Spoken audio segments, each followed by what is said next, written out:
뒤주 속의 진실. 사도세자의 마지막 8일. 그는 미친 것이 아니었다. 단지 왕이 될 수 없었던 아들이었을 뿐이다. 영조 38년 여름 창덕궁의 한켠에서 왕의 아들이 뒤주에 갇혀 죽었다. 조선의 태자 사도. 그는 진짜 광인이었을까? 아니면 왕의 정치적 희생양이었을까? 그를 죽인 건 뒤주가 아니라 조선이었다. 1762년 7월 푹푹 찌는 더위가 궁궐의 돌기둥까지 달구고 있었다. 영조는 정전에서 무릎을 꿇은 대신들을 바라봤다.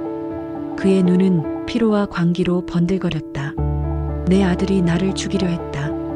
그 한마디에 궁 안의 공기가 얼어붙었다. 누구도 감히 눈을 들지 못했다. 사도세자 조선의 미래라 불렸던 그가 이제 반역의 죄인으로 몰려 있었다. 영조의 손이 떨렸다. 그 떨림은 분노인지 두려움인지 알 수 없었다. 내 피를 나눈 자가 나를 해하려 하니 어찌 하늘이 이를 용납하겠는가. 그날부터 세자의 숨통은 서서히 조여오기 시작했다. 사도세자는 어릴 적부터 총명했다. 한번 들은 경전을 외웠고 문장을 짓는 솜씨는 신하들보다 앞섰다.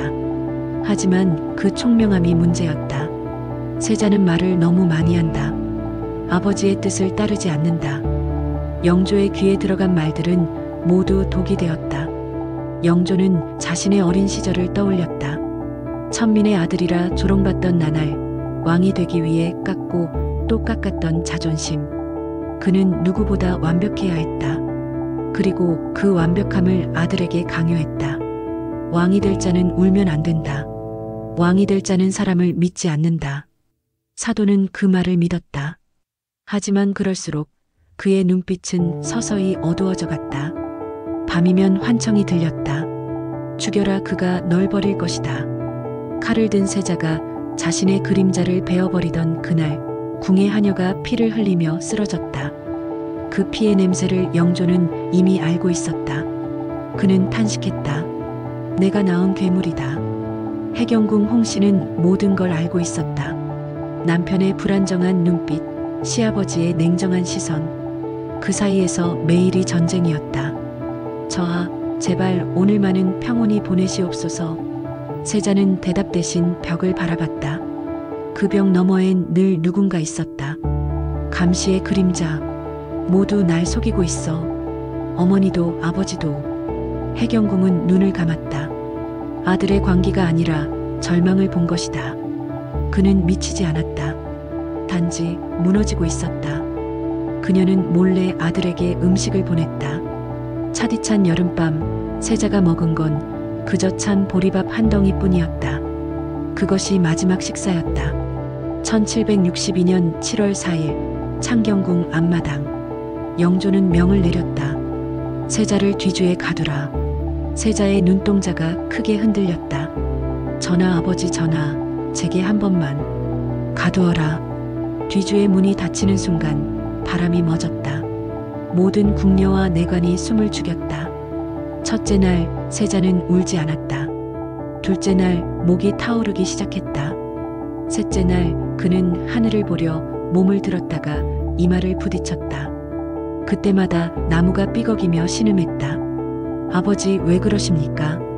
그의 목소리는 서서히 바람 속으로 흩어졌다. 영조는 밤마다 악몽을 꿨다. 뒤주 속에서 들려오는 두드림. 탁, 탁, 탁. 전하, 밤이 깊었습니다. 정순왕후가 말했지만 영조는 대답하지 않았다. 그는 아들을 죽이면서도 나라를 지켰다고 믿었다. 나라가 무너지느니 내 한 몸이 부서지는 게 낫다. 그러나 신하들은 속삭였다. 왕이 아들을 죽였다. 조선의 하늘이 뒤집힐 것이다. 그 말을 들은 영조는 미친 듯 웃었다. 하늘이 나를 심판한다면 그것도 내 운명이다. 넷째 날 세자는 혀가 말라 말을 잃었다. 다섯째 날 손톱이 부러졌고 피가 마르지 않았다. 여섯째 날 그가 남긴 마지막 말은 해경 홍씨였다. 일곱째 날 밤 창덕궁 하늘에 폭우가 내렸다. 뒤주를 지키던 군사들이 떨었다. 마치 하늘이 울고 있는 것 같습니다. 여덟째 날 문이 열렸다. 그리고 세자의 몸은 이미 차가웠다. 영조는 아무 말도 하지 않았다. 다만 뒤주를 바라보며 무릎을 꿇었다. 내 아들아, 내 죄를 내가 대신 지겠다. 그는 그날 이후로 웃지 않았다. 해경궁 홍씨는 훗날 한중록에 그 모든 일을 기록했다. 그이는 미치지 않으셨다. 다만 세상이 그이를 미치게 만들었다. 하지만 후세는 달랐다. 사도는 광인이었다. 영조는 성군이었다. 진실은 언제나 권력자의 펜끝에서 왜곡되었다. 세자의 아들 정조는 왕이 되어 아버지의 묘를 장원세자로 추존했다. 그리고 속삭였다. 아버지, 저는 이제 복수를 하지 않겠습니다. 그저 당신의 억울함을 역사에 남기겠습니다. 정조가 즉위한 뒤 뒤주가 있던 자리에 새로 궁을 지었다. 그 이름이 화성이었다. 그곳에는 아버지를 위한 눈물의 성이 서 있었다. 정조는 늘 말했다. 나는 사도의 아들이다. 그러나 영조의 손자이기도 하다. 그 두 문장을 한 입으로 내뱉을 때마다 그의 눈에 눈물이 고였다. 그의 통치는 개혁의 시대였으나 그 마음 한켠에는 여전히 뒤주의 냉기가 서려 있었다. 역사는 영조를 성군으로, 사도를 광인으로 기록했다. 그러나 진실은 한 줄로 남았다. 그는 단지 왕의 아들이었다. 왕이 될 수 없었던 너무 인간적인 아들이었다. 사도의 죽음 이후 조선은 달라졌다. 왕은 더 이상 부자의 정을 나누지 못했고 신하들은 더 이상 왕의 눈을 똑바로 보지 않았다. 그의 죽음은 단지 한 사람의 비극이 아니라 조선이라는 나라의 죄의식이었다. 여름의 열기가 식어가는 1762년의 끝자락, 뒤주 속에서 꺼내진 세자의 몸은 하얗게 말라 있었다. 그 얼굴엔 이상하게도 평온한 미소가 있었다. 마치 이렇게 말하는 듯했다. 나는 미치지 않았다. 다만 너무 외로웠을 뿐이다. 구독과 좋아요 부탁드립니다.